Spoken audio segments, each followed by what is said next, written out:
রাধে রাধে। ওং নমস্কৃত নরঞ্চব নরোত্তমং দেবীং সরস্বতীং ব্যাসং তত জয়মুদীরয়েৎ।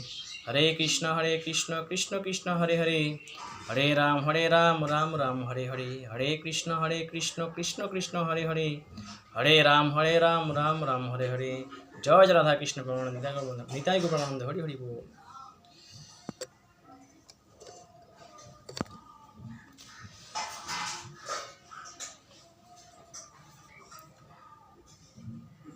পঞ্চম অধ্যায় গীতা সন্ন্যাস যোগ, নৈব 8 নম্বর আর 9 নম্বর শ্লোক।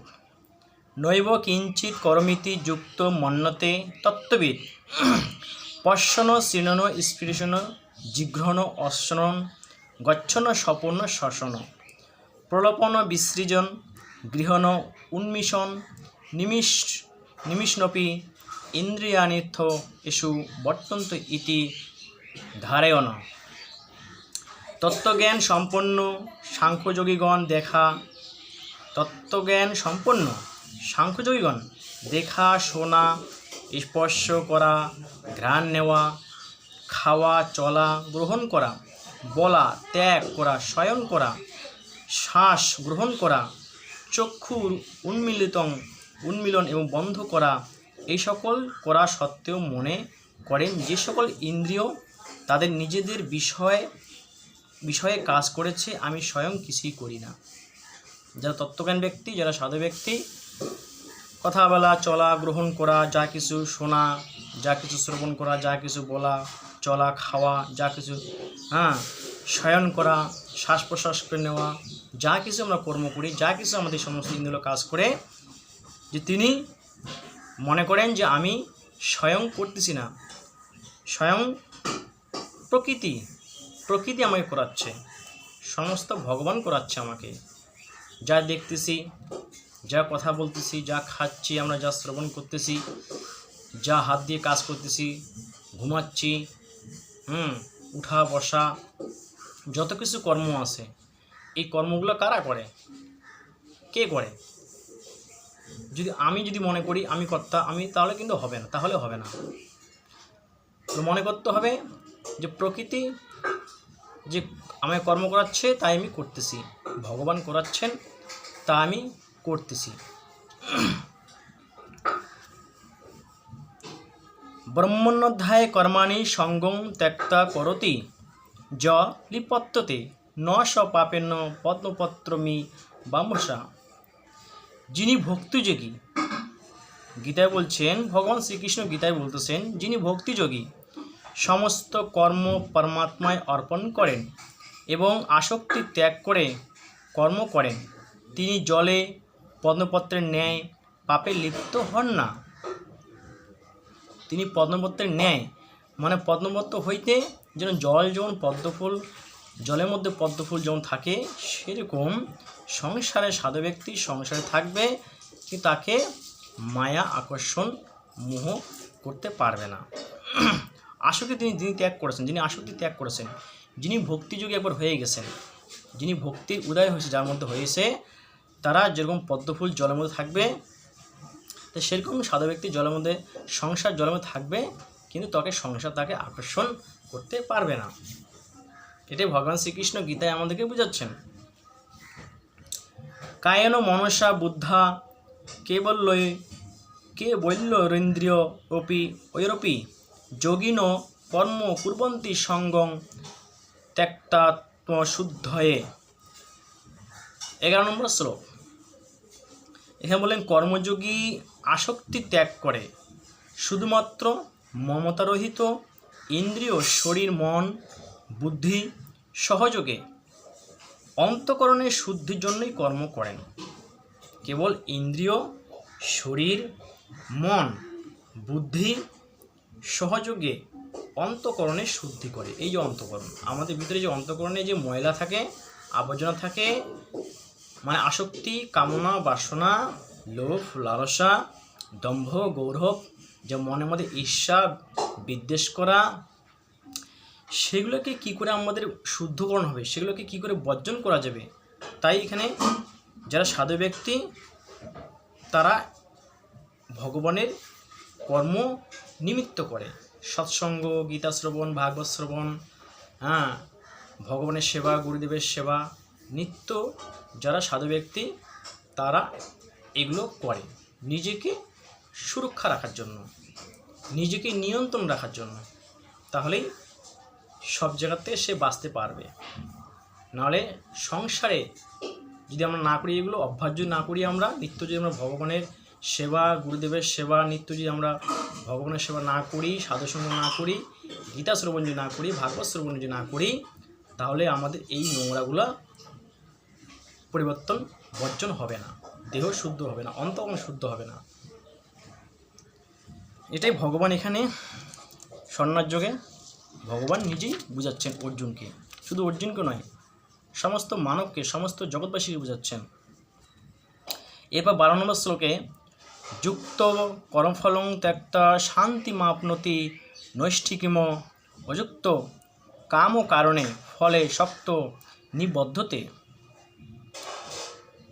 কর্মযোগী কর্মফল ত্যাগ করে, যারা কর্মযোগী ব্যক্তি কর্মফল ত্যাগ করে, কর্ম করেন কিন্তু ত্যাগ করেন, ত্যাগের আশা করেন না, ফলে আশা করেন না, ত্যাগ করে নৈষ্ঠিক শান্তি নির্বাণ মোক্ষপ্রাপ্ত হন, তাদের মোক্ষপ্রাপ্ত হয়।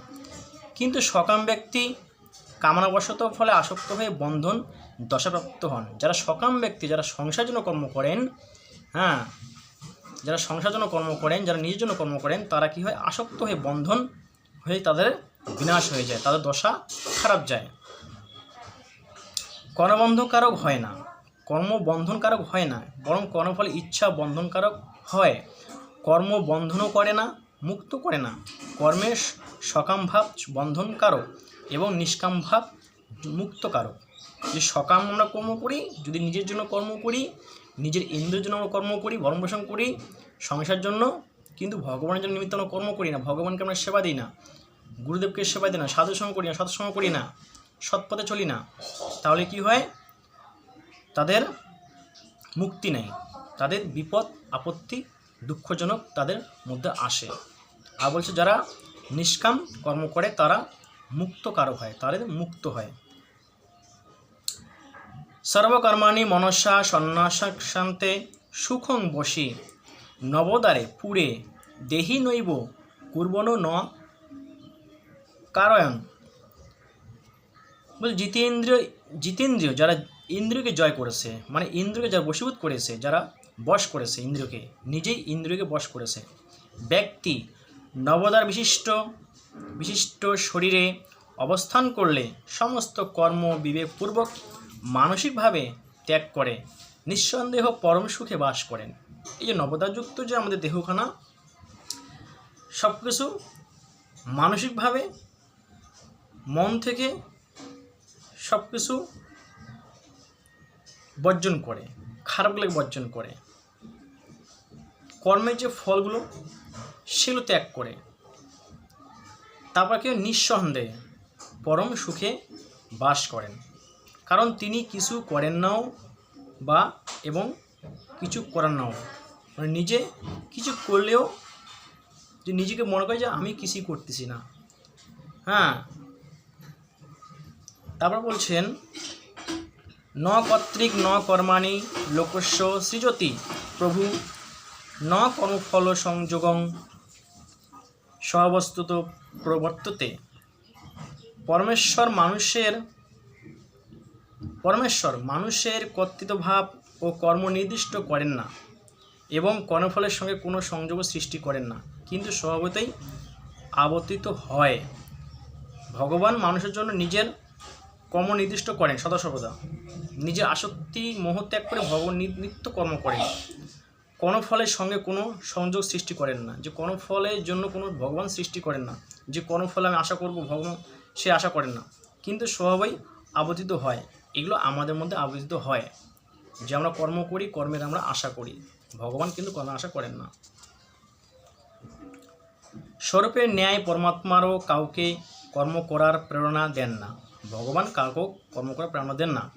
মানুষ কর্ম করার ক্ষেত্রে স্বাধীন, কর্তৃত্ব কর্ম এবং কর্মফলের সঙ্গে জীব সংযোগ স্থাপন করে, পরমাত্মা নয়।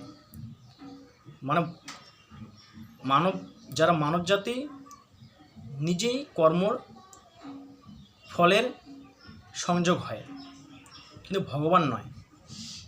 সুতরাং জীবের উপরেই দায়িত্ব সেটি ত্যাগ করার, জীবের দায়িত্ব সেটাকে ত্যাগ করার দায়িত্ব, এখানে ভগবান করিয়ে দিবে না ত্যাগ করার। জীবই অজ্ঞানবশত প্রকৃতির সঙ্গে সম্পর্ক স্থাপন করে কর্মে কর্তা হয়ে বসে এবং কর্মফলের সঙ্গে সম্পর্ক স্থাপন করে সুখী ও দুঃখী হয়।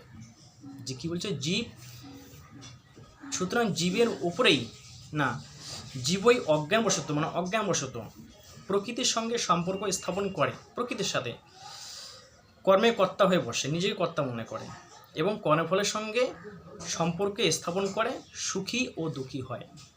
এটাই ভগবান শ্রীকৃষ্ণ সন্ন্যাস যোগে 13, 12, 13, 14 নম্বর শ্লোকে এটাই বোঝাচ্ছেন। তা আমাদেরকে বুঝতে হবে যে আমাদেরকে সব কিছু কর্মফলের ত্যাগ করতে হবে, কর্ম করতে হবে নিত্য ভগবানের জন্য, কিন্তু কর্মফলে আশা করা যাবে না।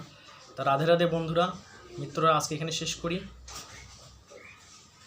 হরে কৃষ্ণ কৃষ্ণ ওং নানমস্কৃত নরঞ্চব নরোত্তম দেবীং সরস্বতীং ব্যাসং তত জয়মন্ত্রে ওং গঙ্গা গীতা সাবিত্রী সীতা সত্তা প্রতিপদা ব্রহ্মবলী ব্রহ্মবিদ্যা ত্রিসন্ধ্যা মুক্তিগেহিনী অর্ধমাত্রা চিদানন্দ ভবাগ্নি ভ্রান্তি নাশিনী বেদত্রয়ী পমত হত্য জ্ঞামঞ্জরি ওং তৎসৎ ওং তৎসৎ ওং নমো ভগবতে বাসুদেবায় নমঃ ওং নমো ভগবতে বাসুদেবায় নমঃ ওম শান্তি ওম শান্তি। হরে কৃষ্ণ কৃষ্ণ কৃষ্ণ হরে হরে রাম রাম রাম হরে জয় জয় কৃষ্ণ হরে হরে বল।